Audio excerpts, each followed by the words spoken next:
Thank you, Pastor. Mana ishimwe. Niba wizera yuko iyo misozi iri imbere yawe igiye gushinguka uyu munsi wa none,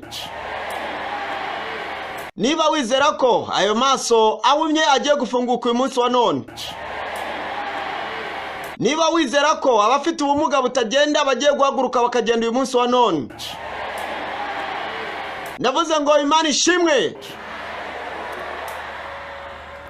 Ndashaka ko umbwira amena. Subiramo indi amena. Subiramo indi amina. Noneho rero vuga uti ibyo uvuze bingirirweho. Subiramo uti ibyo uvuze bingirirweho mu buzima bwawe. Ari aba bari hano igiterane kiri kubera hirya no hino, ndagira ngo amatangariza yuko hari ibintu bikomeye bitangaje by'ibitangaza birimo biraba. Mureke dusengere hamwe. Data, turagushima kandi duhimbaje izina ryawe. Turagushimira kubwo kuba wongeye kutwegeranya hamwe. Mwami, mbega uburyo buhebuje bwo kugira ngo tubashe gusoza umwaka turi imbere yawe. Mana, ndasenze kugira ngo uyu munsi wa none ijuru rifungukire buri wese.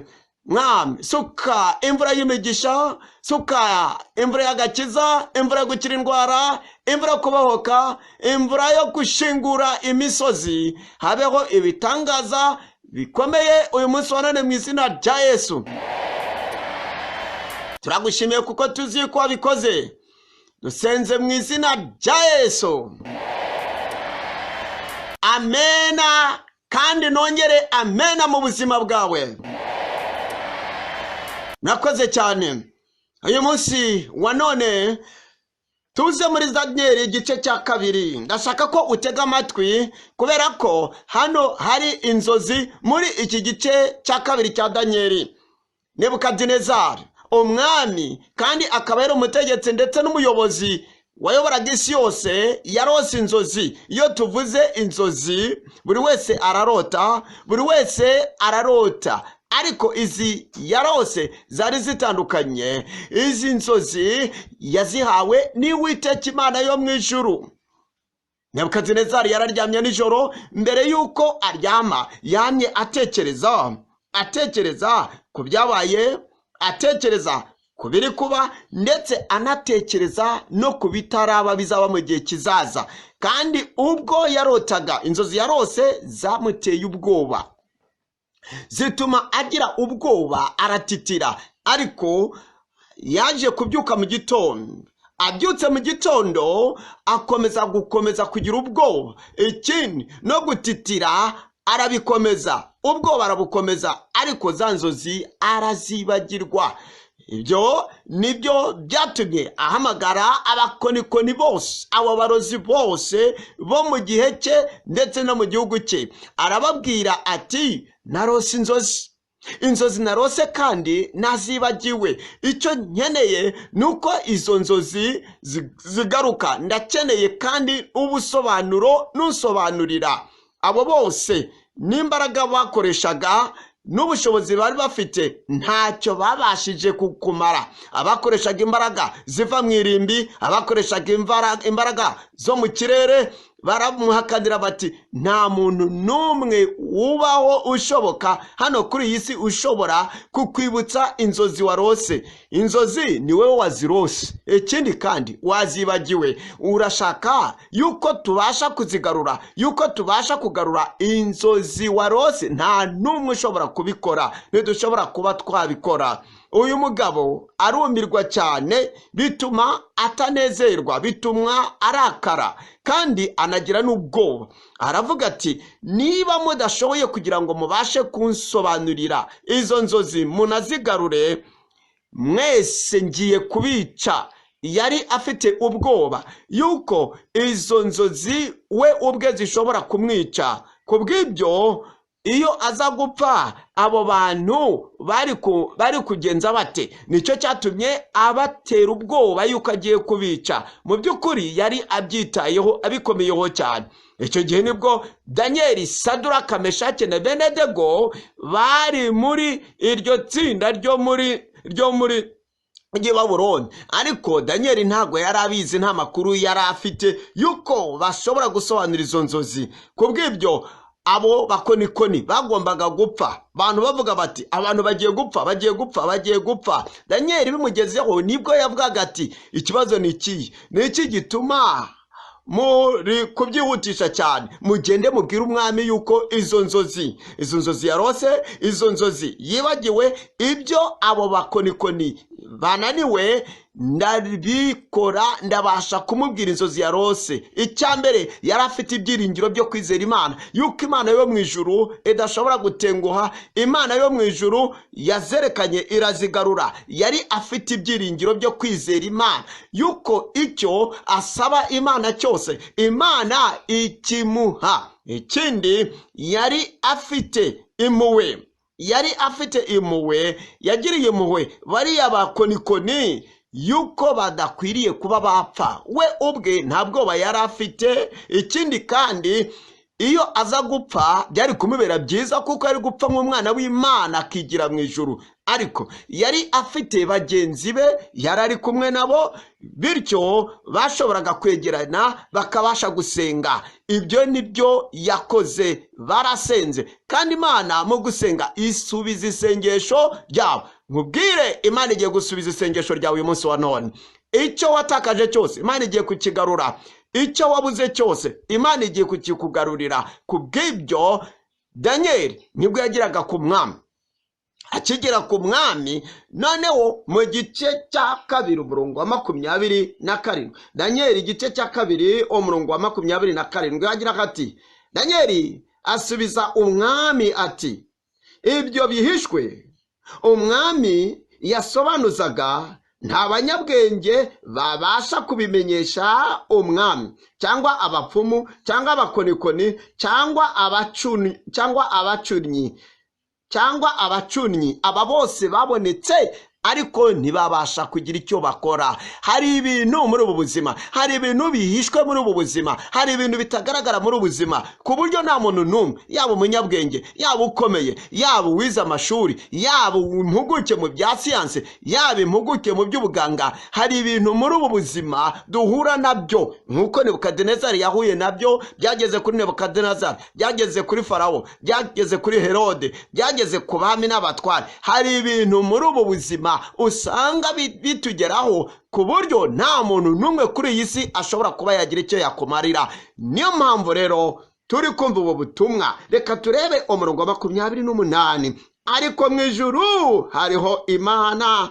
Niyo mpamvu turi hano imbere y'Imana yo mu ijuru. Iyo Mana ihishura ibihishwe, iyo Mana igaragaza imbaraga zayo, iyo Mana yo mu ijuru ikiza abarwayi, iyo Mana yo mu ijuru ibasha gukora ibigaragara ko bidashoboka. Kandi mu buzima bwawe uyu munsi wa none, ibyananiye abanyabwenge, ibyananiye abahanga, ibyananiye abantu bakomeye, uyu munsi Imana igiye kubikora.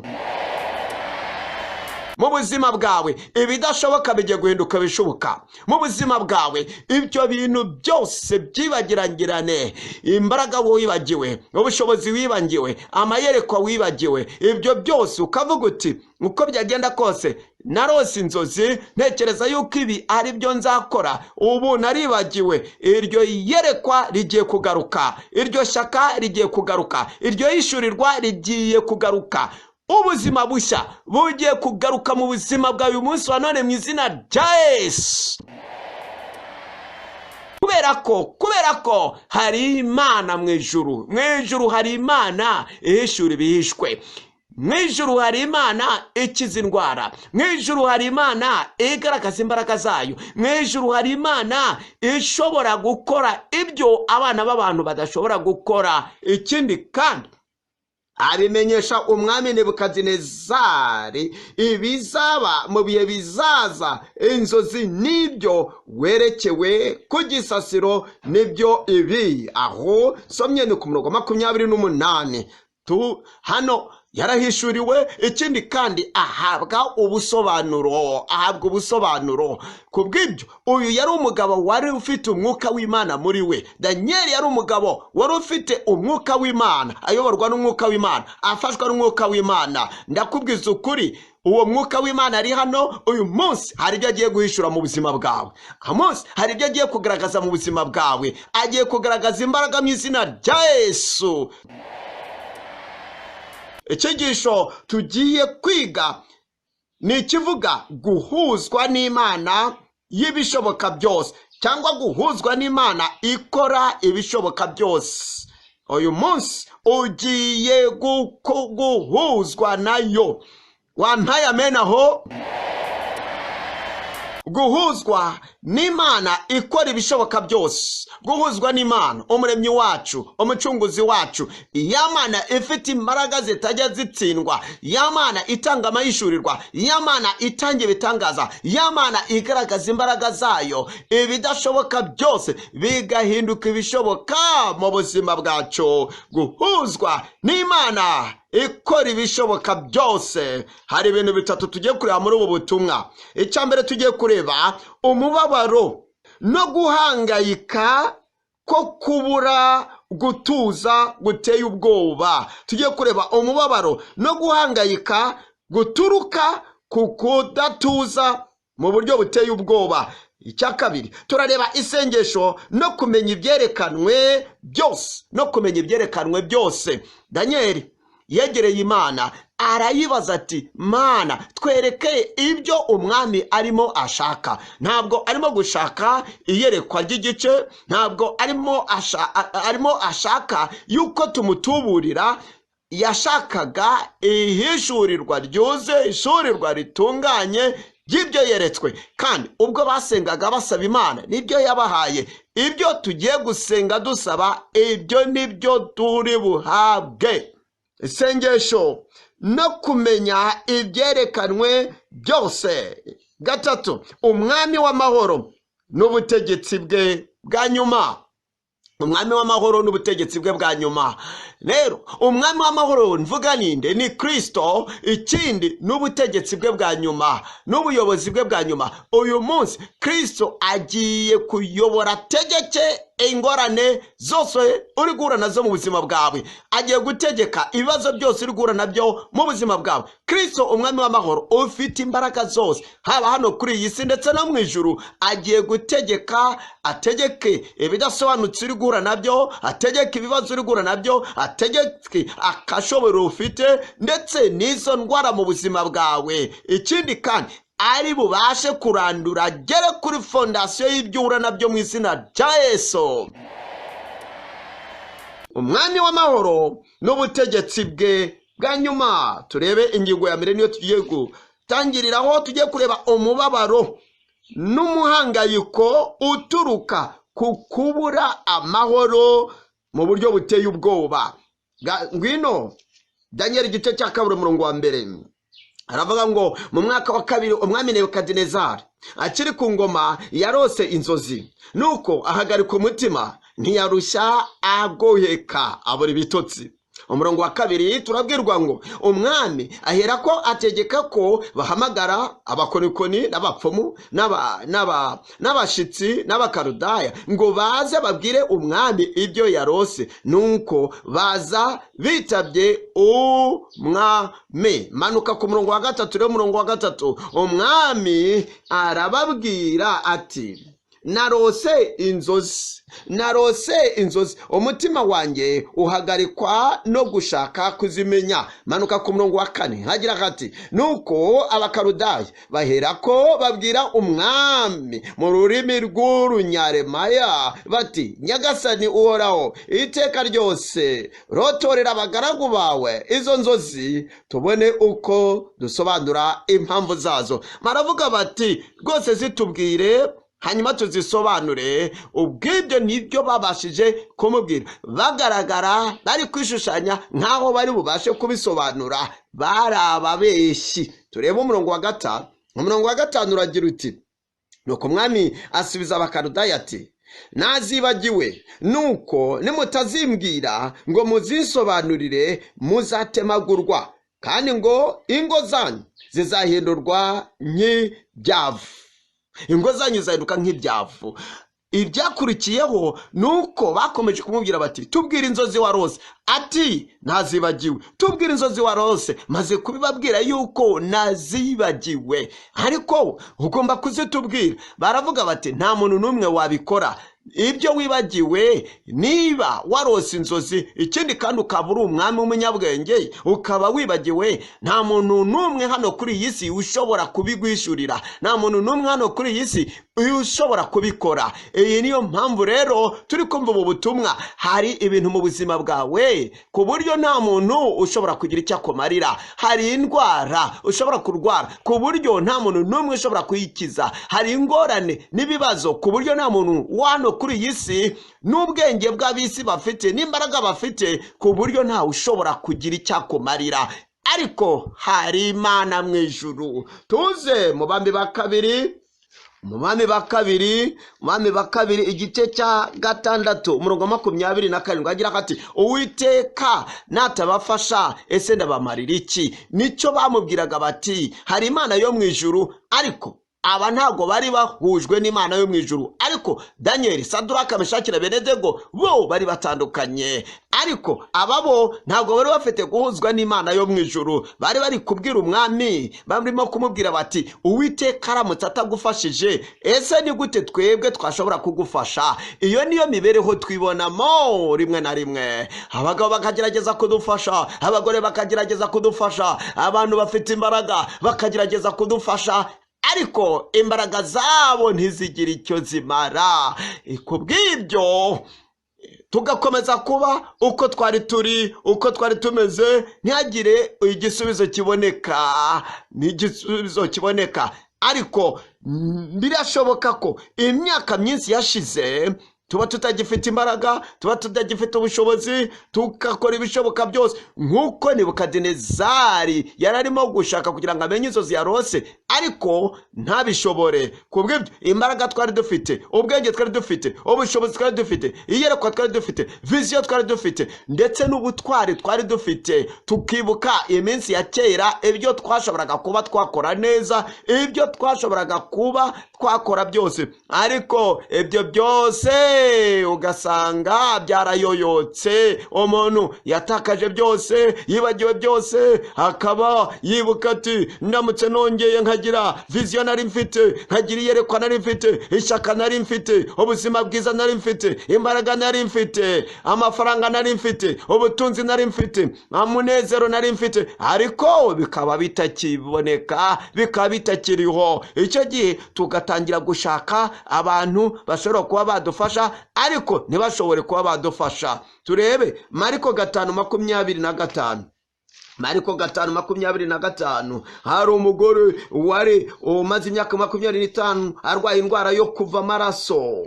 Uyu mugore yari afite ikibazo mu myaka yari afite. Ati ubuzima bwiza nari mfite, ubuzima buzira umuze nari mfite, ndetse no kuba nari ndi muzima, ibyo nari mfite, ibyo byose ntago nkibifite. N'ubuzima buzira umuze ntabwo ngifite, ubushobozi nari mfite ntabwo ngifite, ndetse n'imbaraga z'umubiri ntacyo nzifite, n'ibyiringiro ntabyo ngifite. Muri iyo myaka 12 yari afite indwara yo kuva amaraso ava atemba buri munsi. Kubw'ibyo ahindura imiterere ye, bihindura ibyiringiro yari afite, bihindura hafi ya byose mu buzima bwe. Umurongo wa 26 hagira hati ababazwa n'abavuzi cyane benshi bagerageza kumukiza, bamumarisha ibintu bye byose abitangamo ingemu, ariko nibagira icyo bamumarira ahubwo arushaho kurwara, arushaho kuremba. Nebukadinezari ubwo amasaha yari kugenda ahita niko yarushagaho kugira ubwoba, yarushagaho gutitira, yarushagaho guhabuka, kubera ko uko iminsi yarushagaho kugenda ati mfite ubwoba, mumbwire vuba na bwangu. Baramubwira bati nta muntu n'umwe ushobora kugufasha mu buyobozi Babuloni hose, ku isi yose, nta muntu ushobora kuba yagira icyo yakomarira. Ibi ni byo by'uyu mugore turi gusoma. Amezi ubwo yashiraga, imyaka ubwo yashiraga, kugeza ku myaka 12, iki kibazo nta muntu n'umwe wabonetseho kugira ngo agikemure, ahubwo yarushagaho kuremba arushaho kurwara, nta n'umwe ashoboye kumufasha. Ariko umunsi umwe yumvise Yesu, kuko Nebukadinezari umunsi umwe yumvise Danyeli aravuga ati ruhuka, tuza, va mu bwoba, ibintu byose biguhamura byagutera ubwoba rwose bikire ku ruhande, kuko nshaka kukubwira ngo mu ijuru hari Imana ihishura ibihishwe, ikindi kandi iri bubimishurire, ikindi ndabikubwira. Uyu mugore nawe yumvise ibya Yesu, aravuga ati umuruho narushye, ndetse n'ibyuya niyushye, ndetse n'umuruho n'umubabaro maranye imyaka 12, umunsi wanjye urageze kuko numvise Yesu. Nawe nkubwire ngo umunsi wawe urageze. Ibintu byose wamye ushakisha, imbaraga, ubuzima buzira umuze, ubushobozi, ububasha, ndetse iminsi ya kera myiza wari ufite, ubu ukaba warayitakaje, ubu ukaba utari kuyibona. Uyu munsi ni umunsi wo kubigarurirwa. Uyu munsi ni umunsi wo kubishurirwa. Uyu munsi ni umunsi wo kwigaragaza kw'imbaraga z'Imana mu buzima bwawe mu izina rya Yesu. Reba umurongo wa 27, mureke masomero umurongo wa 27. Agira ati yumvise ibya Yesu, araza aca mu bantu, amuturuka inyuma, akora ku mwenda we. Ugiye kumukoraho uyu munsi wa none, ugiye kumukoraho uyu munsi wa none. Icyo kintu cyane kigutera ubwoba, ukaba waribaza guti uko byagenda kose ntabwo nzamererwa neza, uko byagenda kose ntabwo nzigera nsubirana ubuzima buzira umuze, ntabwo nzigera nsubirana imbaraga, ntabwo nzigera nsubirana ubwenge, ntabwo nzigera mera nk'uko nari imeze mbere, ntabwo nzongera kugarura iyerekwa nari mfite n'ihishurirwa nari mfite, ntabwo nzongera kugaragaza imbaraga nari mfite. Uyu munsi ugiye kubigarura, uyu munsi ugiye kubihabwa, uyu munsi ugiye kubyakira. Uyu mugore ubwo yumvaga Yesu, yaraje aturuka inyuma ye, akora ku nshunda y'umwenda we. 28 reba uko havuga, kuko yari yibwiye ati ninkora imyenda ye gusa ndakira. Iyo ni ikwiye kuba imvugo yawe uyu munsi wa none. Nukora ku mwami Yesu uyu munsi urakira. Ibibuze byose mu buzima bwawe byose bigiye kugaruka. Umunezero wabuze mu buzima bwawe ugiye kugaruka. Imbaraga, ubushobozi wabuze mu buzima bwawe bigiye kugaruka. Umurongo wa 29. Uwo mwanya isoko y'amaraso irakama. Iyo soko y'amaraso irakama. Igisubizo yarakibonye ku kibazo yari amaranye imyaka 12 yose. Yamye abana nacyo, yamye abana n'uriya mubabaro, yamye abana na kariya gahinda, yamye abana n'iyi ndwara imyaka 12 yose, nta munsi n'umwe yaruhutse. Ariko umunsi Kristo yaje mu buzima bwe, ndetse umunsi yakoreye kuri Yesu, yahise ko abona igisubizo cy'ikibazo cye. Nawe ndimo ndabikubwira, kuri wowe ugiye kubona igisubizo cyawe. Ugiye kubona igisubizo cy'umuruhinja, ugiye kubona igisubizo cy'umugore wawe, ugiye kubona igisubizo cy'abana bawe, ugiye kubona igisubizo cy'umugabo wawe, ugiye kubona igisubizo cy'icyo kigeragezo. Icyo kigeragezo cyakurambitse hasi ukarambarara, ugasa naho wibaza uti ese ngiye gupfa pe. Nkubwire ngo ntabwo iyo ndwara igiye kukwica, ntabwo icyo kibazo kigiye kukwica. Tubwirwa mu ijambo ry'Imana yuko yumvise mu mubiri we yuko yakize icyo cyago. Dusome ku murongo wa 34. Murongo wa 34 aramubwira ati mwana wanjye, mukobwa wanjye, kwizera kwawe kuragukijije, wigendera amahoro, ukire rwose icyago cyawe. Ubwoba bwamuvuyemo, kwizera kurinjira kuri Nebukadinezari. Ubwoba nibwo bwayoboraga ubuzima bwe. Uyu mugabo wagaragaraga yuko ari umuyobozi ndetse n'umwami w'isi yose kiriya gihe. Uyu mugabo wagaragara yuko ari nimero ya mbere mu isi kiriya gihe. Ubwoba no guhamuka nibyo byayoboraga ubuzima bwe. Ntacyo yari agifite kimunezeza, ntacyo yari afite kimushimisha. Yagize ubwoba arahamuka ku buryo yashakaga kwica bariya bantu bose yari yizeraga ndetse yiringiraga. Noneho igihe Danieli yazaga, ubwo Danieli yazaga aramubwira ati, uramenye wo kwigora kuko mu ijuru hari Imana. Iyo Mana yo mu ijuru igiye gukemura ikibazo cyawe, kandi icyo kibazo cyarakemutse. Nje nkubwira uyu munsi wa none kugira ngo ngutangarize yuko mu ijuru hari Imana. Iyo Mana igiye gukemura icyo kibazo cyawe. Iyo Mana igiye kugarura ibyo watakaje. Iyo Mana igiye kukugarurira ibintu byose byakunezezaga, byakushimishaga mu buzima bwawe. Uyu munsi wa none ni umunsi wo guhishurirwa, wo kugarurirwa mu buzima bwawe mu izina rya Yesu. Sobanukirwa yuko nta muntu ushobora kugukemurira ibyo byawe. Umwana w'umuntu ntabwo yabishobora, ariko mu ijuru hari Imana igiye kubigukorera. Yeremiya igice cya 13 umurongo wa 23. Yeremiya igice cya 13 umurongo wa 23. Bibiliya iravuga ngo, mbese Umunyetiyopiya yabasha guhindura ibara ry'umubiri we, cyangwa ingwe yabasha guhindura ubugondo bwayo? Ese twakwibaza duti, ese Nebukadinezari yashoboraga guhindura ibyo yibonagamo? Ese bariya bakonikoni bashoboraga kubona igisubizo cy'ikibazo yari afite? Ese wowe nanjye, umwana w'umuntu uri hano kuri iyi si, ashobora gukemura icyo kibazo kidashobora gukemuka? Ese Umunyetiyopiya ashobora guhindura ibara ry'umubiri we, cyangwa se ingwe yabasha guhindura ubugondo bwayo? Namwe niko mutabibasha gukora ibyiza. Reka tugere ku ngingo ya kabiri. Ingingo ya kabiri aho tugiye kureba isengesho no kumenya ibyerekanywe byose. Isengesho no kumenya ibyerekanywe byose, ibyari byahishwe. Tuze muri Danieli 2:17. Danieli 2 igice cya 2 umurongo wa 17. Nuko Danieli ajya mu nzu ye abibwira bagenzi be Hananiya na Meshayeli na Azariya. Umurongo wa 17.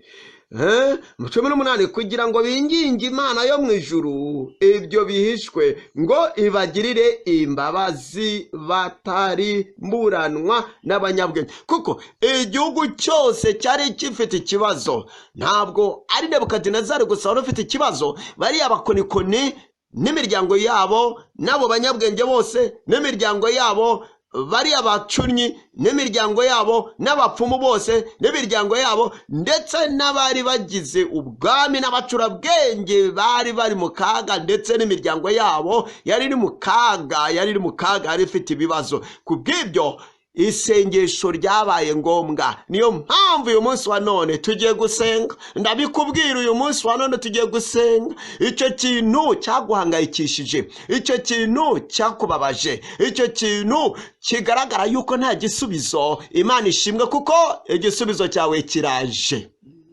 Nuko binginge Uwiteka Imana yo mu ijuru kugira ngo ibagirire imbabazi, kugira ngo Danieli na bagenzi we batarimburanwa n'abo banyabwenge bari Babuloni. Umurongo wa 19. Nuko ibyo byahishwe bishurirwa Danieli mu nzozi yarose nijoro, maze Danieli ashima Imana yo mu ijuru. Uyu munsi wa none nawe ugiye gushima Imana yo mu ijuru.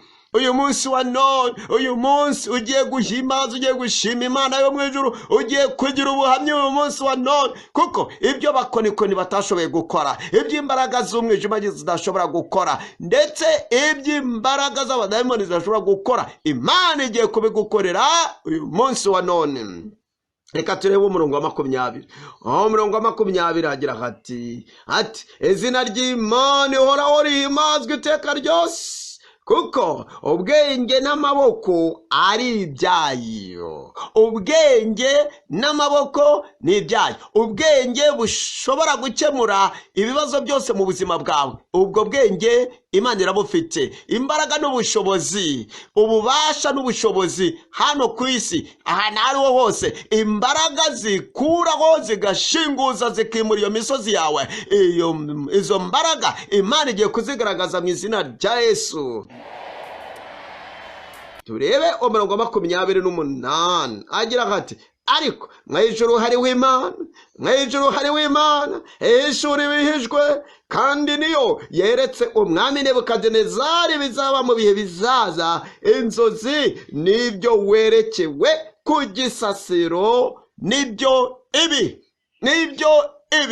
Hanyuma atangira kubimubwira, atangira kumubwira ibyo yari yibagiwe. Imana ndakubwira yuko ibyo watekerezaga yuko utazabishyikira ugiye kubishyikira. Igisubizo watekerezaga ko udashobora kubona cy'icyo bibazo cyawe mu buzima bwawe, Imana igiye kukubohora uyu munsi wa none byuzuye burundu. Ugiye kunesha mu izina rya Yesu.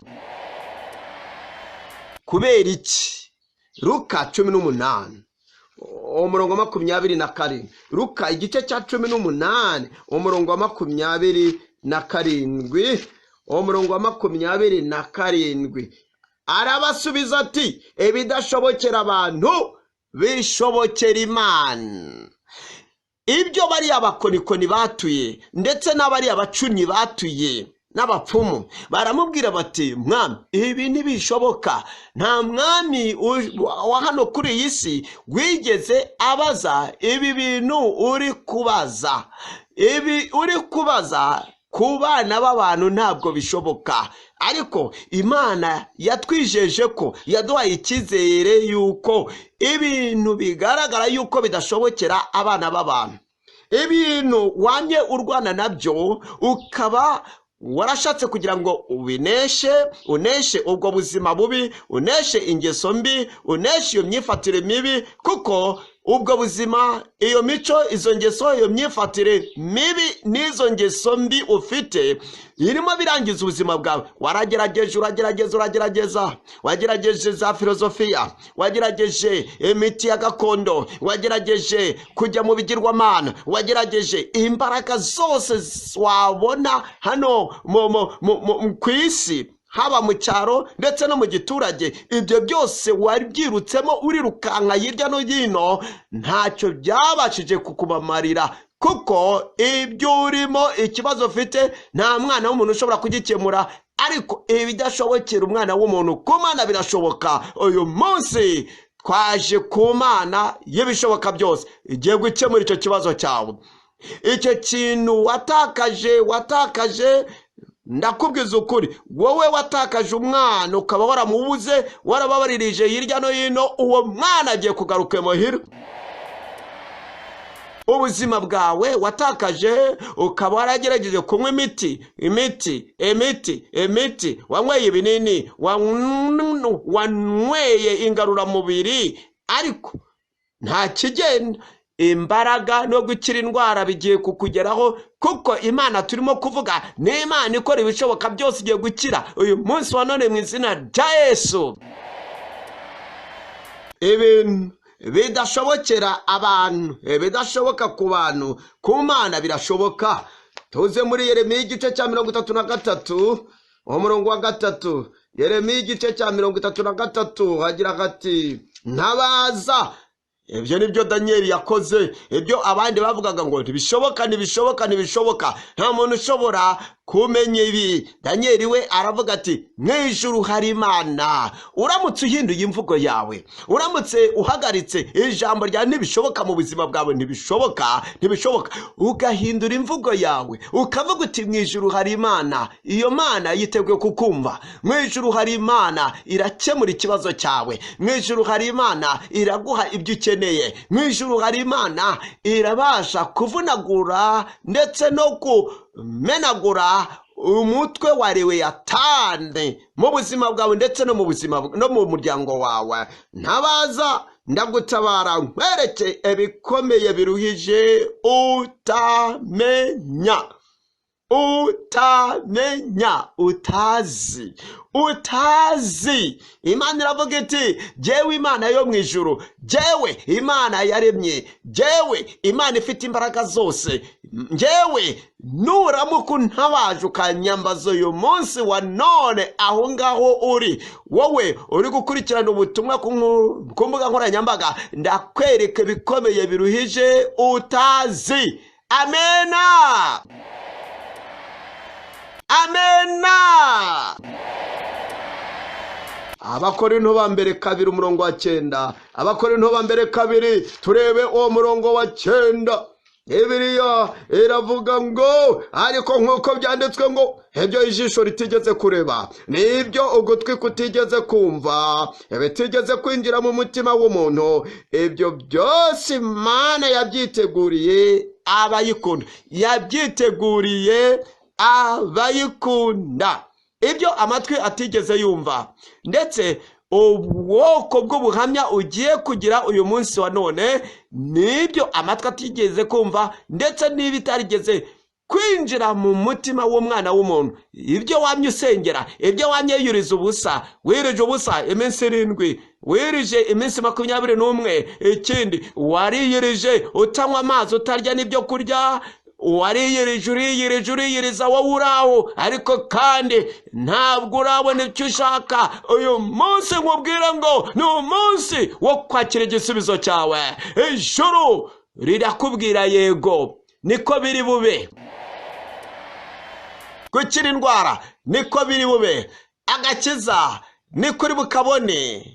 Ibidasobanutse urimo, urujijo urimo, ndakubwiza ukuri bigiye gukurwa mu buzima bwawe uyu munsi wa none mu izina rya Yesu.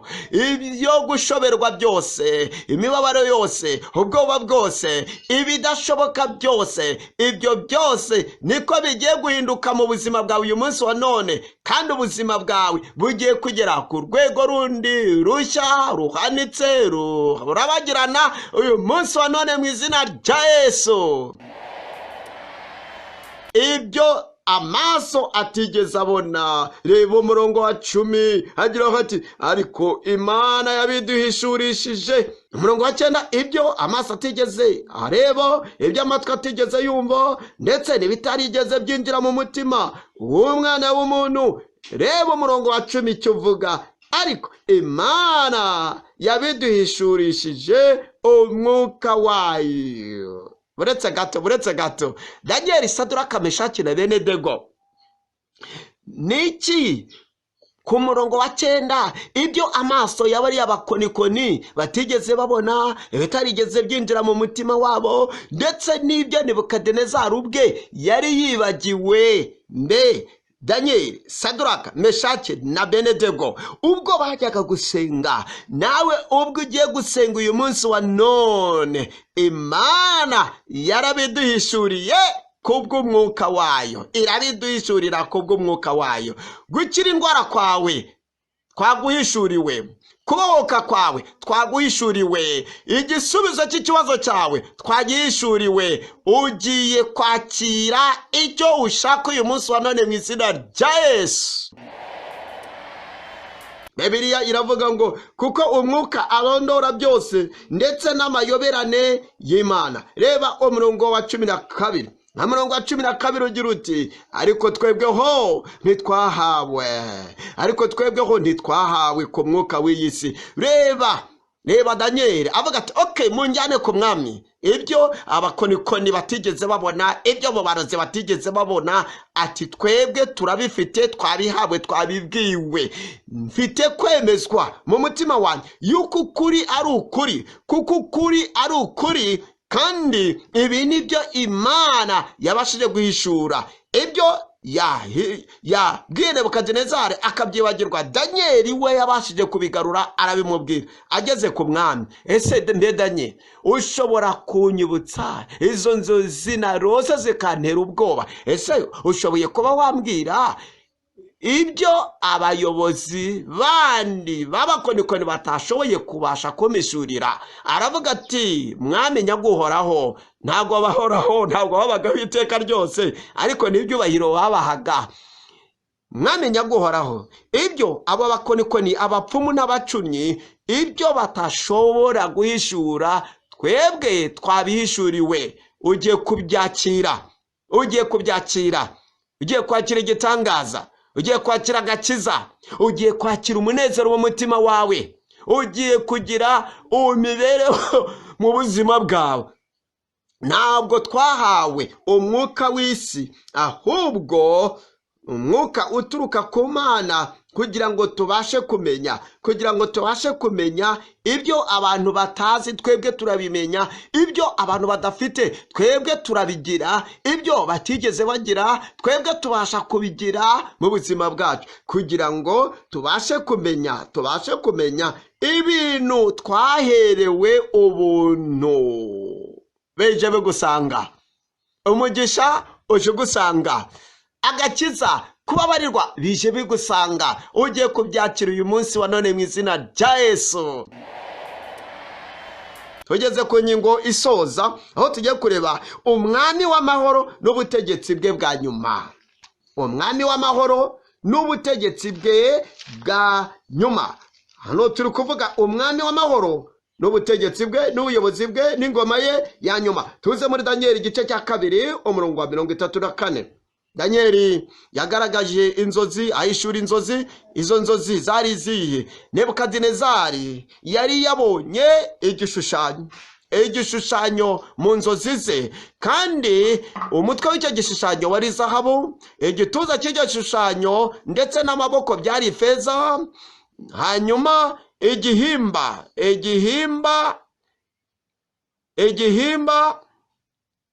cyari umuringa, ndetse amaguru ndetse n'amano byari ibumba. Nebukadinezari ubwo yarabirebaga mu nzozi, nibwo yabonaga ibuye ryakuwe ku musozi, ritakuwe n'umwana w'umuntu. Iryo buye niko ryajugunywe rimaramanuka ryikubita kuri icyo gishushanyo cyose uko cyakabaye, uhereye ku mutwe ukageza ku mano, byose biratatana, birashwanyagurika. Hanyuma Danieli mu guhabwa izo nzozi yarahishuriwe, abwirwa iki ibyo bisobanura. Niki yabwiwe? Nuko umutwe wa zahabu ari ubwami bwa Babuloni, nyuma yaho yuko hazaza ubwami bw'Abamedi n'Abaperesi. Abo nibo bari igituza n'amaboko. Ikindi, ubwami bw'Abagiriki nibwo bwari gukurikira. Hanyuma yabwo yuko hazaza ubwami bw'Abaroma, ubwami bwa mbere, ubwami bwa kabiri, ubwami bwa gatatu, ubwami bwa kane. Hanyuma yuko nyuma y'ubwo bwami bwose hazaza ibuye. Iryo buye ni rya rindi rikomeza imfuruka. Iryo buye ni rya rindi abubatsi banze yuko ari ryo rizaza rikamenagura byose, ku buryo ibyabanje bitazongera kuboneka. Iryo buye kandi tubwirwa ko muri iryo nzozi ryahindutse umusozi muremure cyane, mugari, wakwiriye isi yose. Iryo ryari iyerekwa ryahishuraga Kristo, ari we buye rikomeza imfuruka y'agakiza kacu, imfuruka yo gukira indwara kwacu, imfuruka yo kunesha kwacu, ibuye rikomeza imfuruka ry'ubwami bwacu bwo muri Kristo, kuko tuzimana nawe, tuzategekana nawe. Ikindi kandi ni Kristo wenyine gusa ugomba kumenyekana mu buzima bwawe. mu mamena aho ngaho. Ese icyo bisobanuye iki? Ese icyo bingiye iki? Bisobanuriye iki? Bivuze iki? Ubwami, reka nkoreshe irindi jambo. Ubwami ni ubwami bwamye butegeka mu buzima bwacu. Icyambere, ubwami bw'umwijima. ubwo bwami bw'abanyababuloni bwari ubwami bw'umwijima. Cya kabiri, ubwami bw'izo ndwara, ubwami bw'indwara. Ndimo ndabereka ubwami rero butandukanye, ubwami bw'ibidasobanutse ndetse n'urujijo, ubwami buzana buri wese bukamutera indwara. Ubwami bwa gatatu ni ubwami bw'abadayimoni. Ubwami bw'abadayimoni, abadayimoni usanga bangiza ubuzima bwa benshi. Ubwami bw'abadayimoni usanga buheza benshi mu bubata, benshi mu gukandamizwa. Ubwami bwa kane ni ubwami bw'urupfu ndetse no kurimbuka. Ariko Kristo waje akagera ku musaraba wa Karuvariyo. Mwibuke Danieli yari yakiriye irishurirwa, cyari ikintu gikomeye kuri we. Medanye uri kuvuga ko ubwami bwose bw'umwijima bugomba gushwanyagurika? Yego, uravuga yuko ubwami bwose bw'indwara ndetse abantu bose bizi iby'ubuganga, siyanse y'ubuganga, batubwira yuko muri iyi si ubwami bw'indwara bwaguka. Niyo mpamvu hariho izo ndwara z'ibyorezo bikomeye cyane. Uramutse usuzumye ukareba muri encyclopédie y'indwara, bazakubwira yuko hari indwara zirenga 26,000, kandi niko haduka indwara nyinshi z'inzaduka. Agace kose wageramo, n'igihugu cyose wageramo, uzahasanga yuko ubwo bwami bw'uburwayi ndetse n'ibyorezo bugenda bwaguka. Ubwami buno, ubwami bw'imyuka mibi, ubwami bw'imyuka mibi usanga bukandamiza abantu, bubabaza abantu, bukandamiza abantu. Ikindi, hariho n'ubwami bw'urupfu ndetse n'ugupfa abantu bakenyutse. Ibyo byose, ubwo bwami bwose, ndagira ngo mbatangarize ko hari uwaje, ni Kristo. Kristo yaraje, kandi uyu munsi iryo buye rikomeza imfuruka y'agakiza kacu ari we Kristo agiye kugukura mu bwami bw'umwijima kuzana mu bwami bw'umwana wakunda.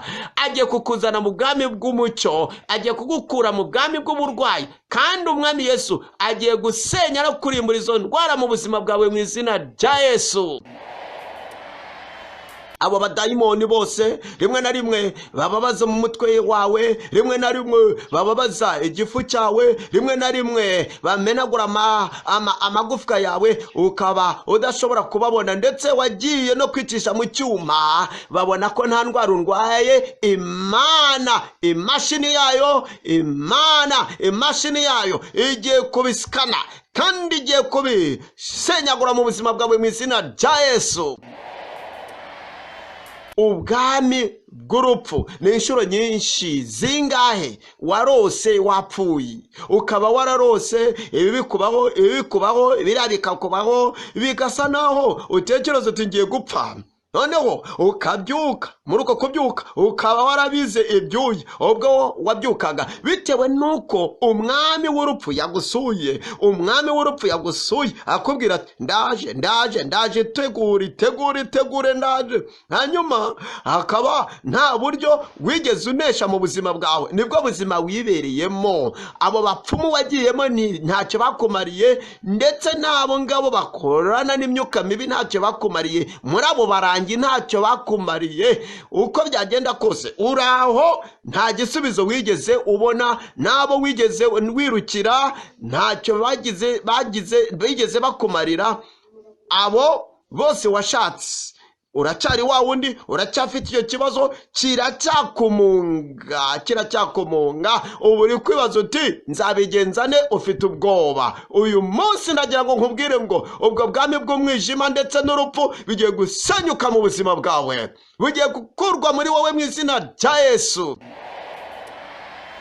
Ubwami bwa mbere ni ubwami bw'umwijima, ubwami bwa kabiri ni ubwami bw'indwara, ubwami bwa gatatu ni ubwami bw'abadayimoni, ubwami bwa kane ni ubwami bwo gupfukenyutse. Ndagira ngo nkubwire yuko ubwo bwami bwose hariho umwami w'amahoro ufite imbaraga zose, aje agusanga uyu munsi wa none, agiye kumenagura ubwo bwami bwose mu buzima bwawe.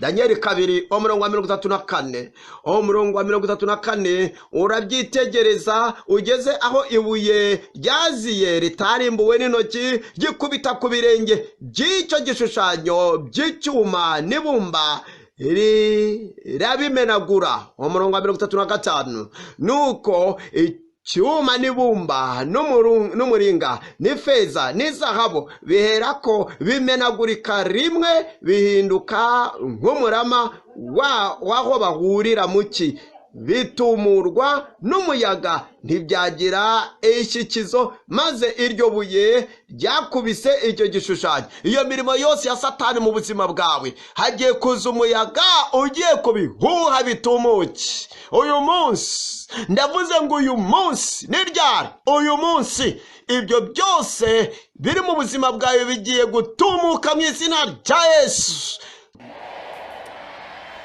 ku buryo aho byari biri hatazongera kuboneka.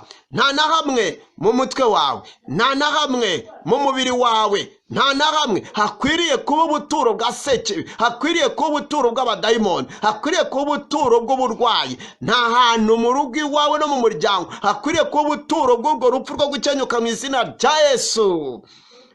Iryo buye ryamenaguye iryo gishushanyo rihinduka umusozi munini wakwiriye isi yose. Uwo ni Kristo sha, agiye kuzura ubuzima bwawe.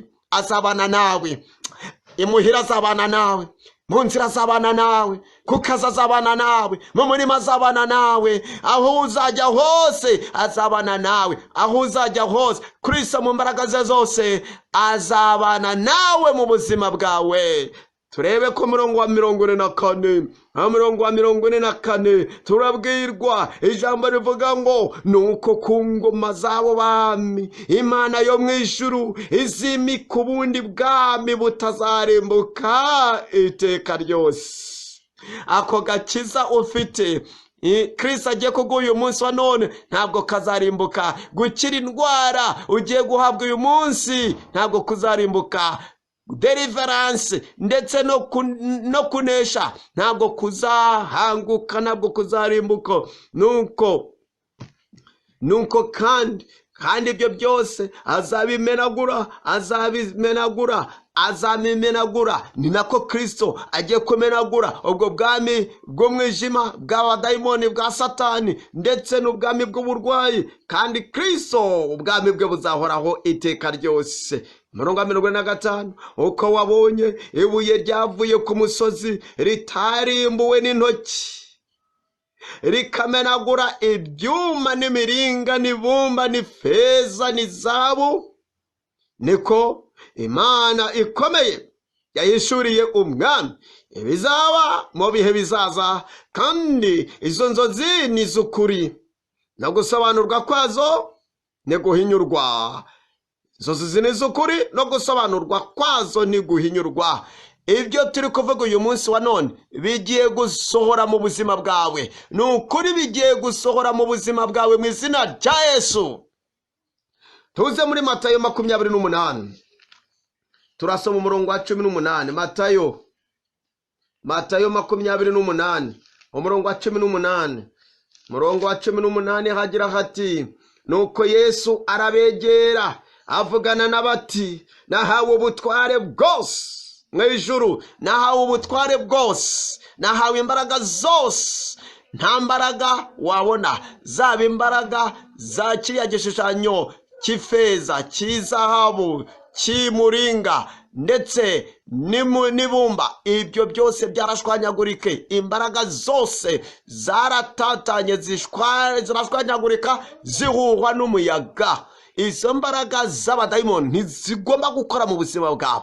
Ubwo ugiye guhuzwa na Kristo, wowe huzwa na Kristo, umugire umwami n'umukiza wawe. Wowe umwakire uyu munsi wa none, umwakire nk'umwami n'umukiza wawe. Izi ni zo mbaraga, ubu ni bwo butware, ubu ni bwo bushobozi, kandi uyu munsi wa none ugiye kubohoka byuzuye. ndanezerewe nezeranwe nawe bitewe nuko Kristo ufite imbaraga zose, afite imbaraga zihesha agakiza, afite imbaraga zikiza indwara, afite imbaraga zo gusenya imirimo yose ya sekibi, afite imbaraga zo kukubohora, afite imbaraga zo kongera kurema ubuzima bushya mu buzima bwawe. Uwo Kristo aje agusanga kugira ngo muhuzwe mu izina rya Yesu. Dore nahawe ubutware bwose mu ijuru no mu isi. Uwo ni Kristo. Mu ijuru no mu isi, aho uri hose kuri iyi si, aho wibona hose muri iyi si, aho uri kwibona hano kuri iyi si, imbaraga za Kristo zigiye kugukoraho, kubera ko imbaraga zose arazifite.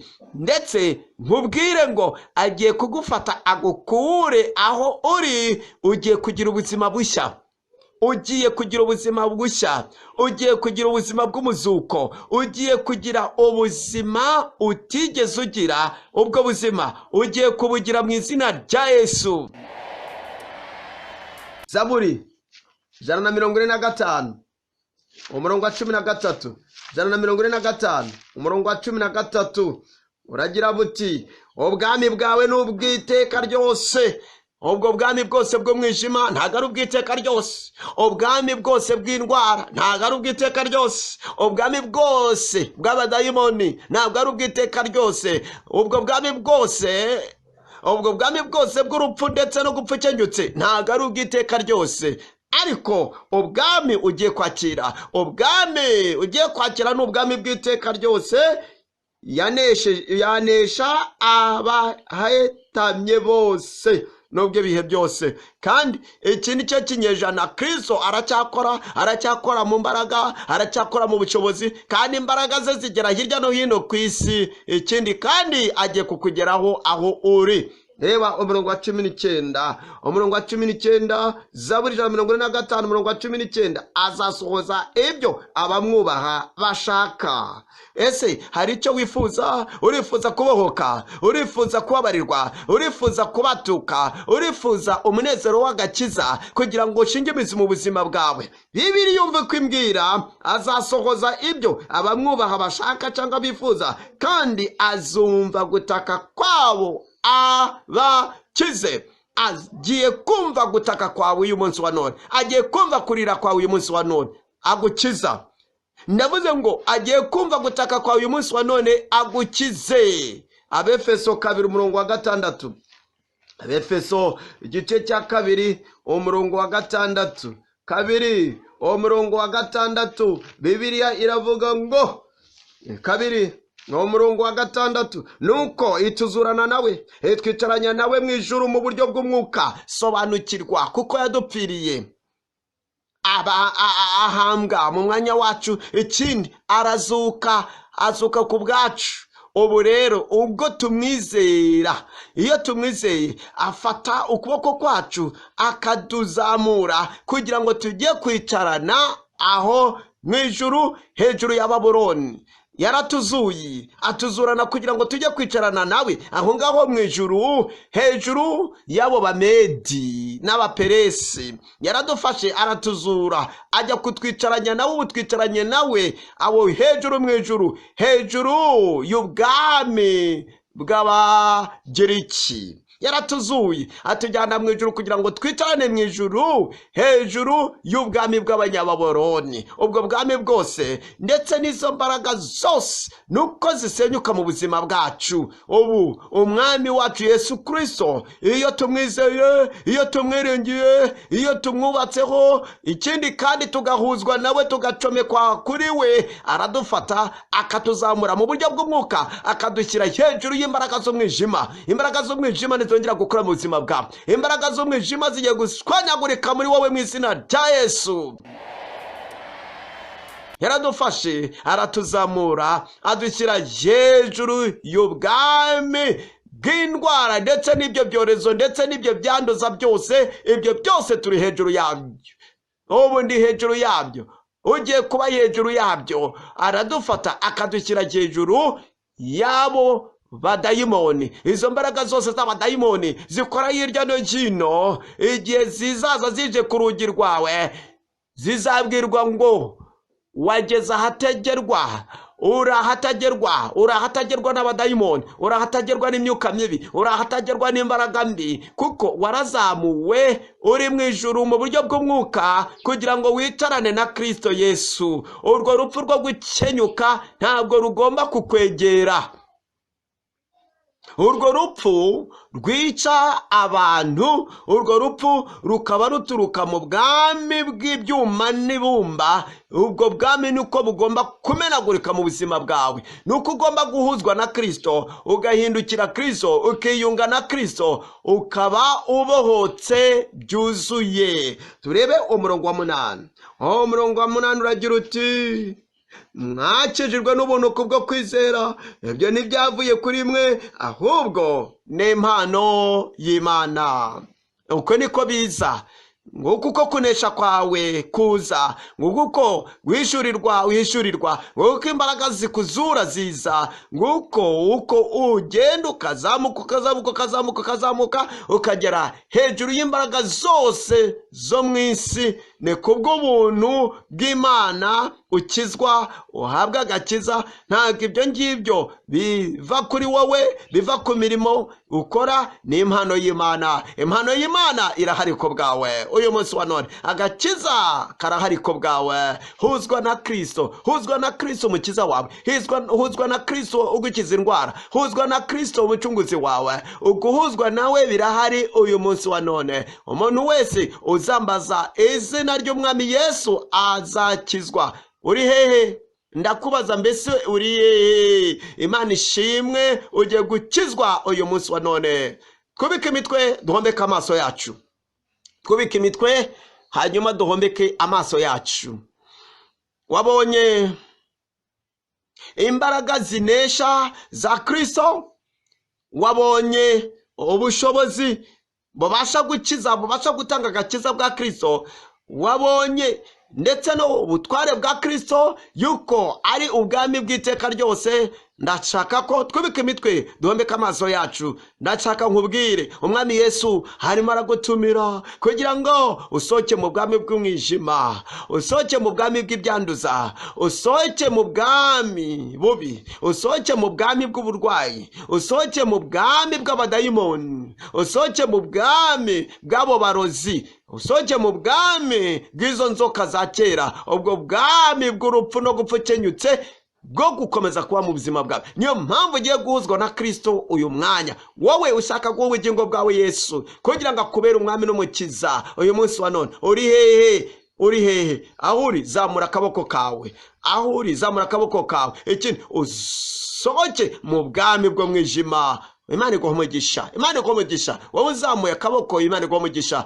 Ndagusaba, haguruka, hagurukira Yesu, hagurukira Yesu nk'umusirikare wa Yesu, nk'umusirikare w'umusaraba. Usobanukirwe ko ari umukiza wawe, usobanukirwe ari umwami wawe, usobanukirwe yuko ari we ufite imbaraga zisenya imbaraga zose zo mu isi, zo mu buzima bwawe. Arakubabarira kandi araguha agakiza. Ikindi kandi ubuzima bwawe arabuhindura. Zamura akaboko kawe, hanyuma uhaguruke aho uri, ubwire Umwami uti: ndi hano, ndaje kugira ngo nakomeza kuba munsi y'ubutware bw'umwijima, munsi y'ubutware bw'uburwayi, munsi y'ubutware bwo kwangirika, munsi y'ubutware bwo kwandura, munsi y'ubutware bw'abadayimoni, munsi y'ubutware bw'urupfu no gupfa. Nyenyutse, Mwami, ndaje kugira ngo mpuzwe nawe, ndaje kugira ngo mpuzwe nawe. Ndakwakira nk'umukiza wanjye, ndakwakiriye nk'umwami wanjye, ndakwakiriye. Zamura akaboko kawe aho uri, hanyuma uhagarare, ubwire Umwami Yesu uti: Mwami Yesu, sohotse muri ubwo bwami bwose,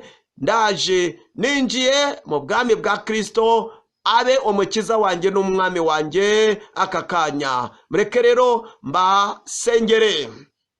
Data, mu izina rya Yesu, turagushimira kubera yuko waduhamagaye, bitewe n'uyu muhamagaro, bitewe n'uko guhuzwa, bitewe n'uko guhinduka abana bawe bafite. Mwami, ndasenze kugira ngo ubabarire buri wese. Mwami, buri wese uhagaze, mubabarire ibyaha bye mu izina rya Yesu.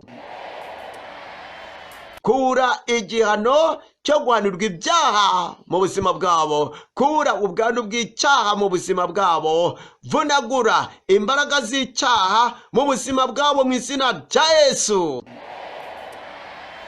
Mwami, ndasabye kugira ngo ubahe agakiza kawe, ubahe imbabazi zawe, ubahe kubohoka kwawe, ubahe gucungurwa kwawe aka kanya. Mwami, ndasabye kugira ngo ukureho urubanza, ikindi amazina yabo uyakure mu bwami bw'umwijima, mu bwami bw'ibyanduza, ubazane mu bwami bw'umwana wawe ukunda. Reka umunezero w'agakiza ubashe kuba mu mutima wa buri wese uhagaze. Urakoze Mwami kusubije, senze mu izina rya Yesu,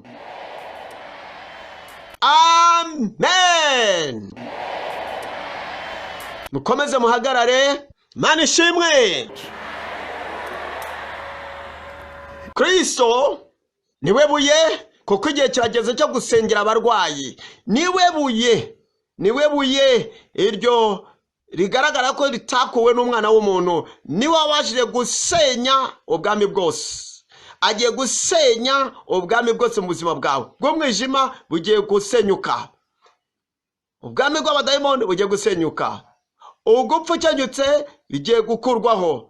Ubu icyo ufite nuko ugiye kwakira inyungu, ugiye gusarura inyungu z'ibyo Kristo agiye kugukorera. Kandi Kristo agiye kukubohora imirimo yose ya Satani n'umwijima mu buzima bwawe. Kristo agiye gutegeka mu buzima bwawe, mu munezero, ndetse no gutegeka n'ubutware bugiye kuza mu buzima bwawe. Wowe ukeneye igitangaza, wowe ukeneye gusengerwa, ngusabe ukuboko kumwe, fata aho ufite uburwayi. Nta kibazo na kimwe kigomba gusigara mu mubiri wawe, mu mutima wawe, ndetse no mu rugo rwawe no mu muryango wawe. Nyuma ya mena tugiye gusenga. Nyuma ya mena ya nyuma, ndagusaba uze kwisuzuma. Igitangaza kiraba cyarangije gukoreka. Data, mu izina rya Yesu, turagushimira kubw'irihishurirwa ry'uko hari ibyari byabuze, ariko ubasha kugaragaza ibyahishwe byose. Mwami, warabiduhishuriye ibyo byahishwe, yuko indwara zigomba gukurwaho, ibyorezo bigomba gukurwaho, imbaraga z'abadayimoni zigomba gukurwaho, urupfu rwo gukenyuka rugomba gukurwaho. Mwami, wadufashe udukura mu rwobo, udukura mu bunyage. Ikindi waradufashe uratuzamura kugira ngo twicarane na Kristo aho ari mu ijuru kandi afite imbaraga zose. Ndasenze kugira ngo izo mbaraga za Kristo Mana aka kanya zigaragare mu buzima bwa buri wese mu izina rya Yesu. Ndasabye ngo imbaraga zose z'abadayimoni, imyuka mibi zisenyuke mu buzima bwawe, indwara zisenyuke muri wowe mu izina rya Yesu. Gukira indwara kube kuri buri wese, kubohoka kube kuri buri wese, ubutware bube kuri buri wese. Mwami, ndasenze nsaba kugira ngo indwara iyo ari yo yose uhereye ku mutwe kugera ku birenge, ndasenze ngo ibyo zose uzikure muri bo mu izina rya Yesu. Bisazi, ikibazo cyo mu bwonko, aka kanya murashwanyaguritse. Ibibyimba, indwara y'ubibyimba byo mu nda, umwingo, inyonjo, kubyimba ibirenge, bikurweho mu izina rya Yesu. Ubuhumyi ndetse no kugira urwijiji mu maso, ndasenze Imana igukoreho, kira mu izina rya Yesu. Ukutumva ndetse no kutavuga, ndasenze ngo kira mu izina rya Yesu. Iyo ndwara yo kuva maraso, ndasenze ngo kama mu izina rya Yesu. Iyo ndwara yo kuritura, ariyo kuzana amagara, ndasenze n'iyo hemoroide, kira mu izina rya Yesu. Wowe ukandamizwa n'imbaraga z'abadayimoni, negetse izo mbaraga z'abadayimoni n'imyuka mibi kugira ngo abo badayimoni bagusokemo mu izina rya Yesu. data nsenze nsengera Mana ishobora byose abafite ibibazo mu mubiri yabo. Hari ukunze kugira ubushyuhe bukabije buzamuka mu mubiri, uyu munsi urakiza mu izina rya Yesu. Mwami ndasenze nsengera uriya ufite uburwayi bw'impyiko, ufite uburwayi bw'ibihaha ndetse akagira ikibazo cyo mu guhumeka, ndasenze bakoreho bakize mu izina rya Yesu. Indwara yose, ubumuga bwose, ndasenze ngo bukurwe mu buzima bwa buri wese. Kandi ndasenze kugira ngo Kristo ari we buye rikomeza imfuruka ry'agakiza kacu byo gukira indwara no kubohoka n'ubutware. Ndasenze kugira ngo izo mbaraga za Kristo zishwanyaguze ibyo bibi byose biri mu buzima bwawe mu izina rya Yesu. Urabohotse, urakiza indwara, urabohotse. Ukwigaragaza kube mu buzima bwawe uyu mwanya, ukwigaragaza kube mu buzima bwawe, ukugaragaza imbaraga z'Imana bigaragare mu buzima bwawe mu izina rya Yesu. Byakoretse, byakoretse. Urakize, ukiza indwara, urabohotse. Urakoze Mwami kuko wabikoze. Senze mu izina rya Yesu.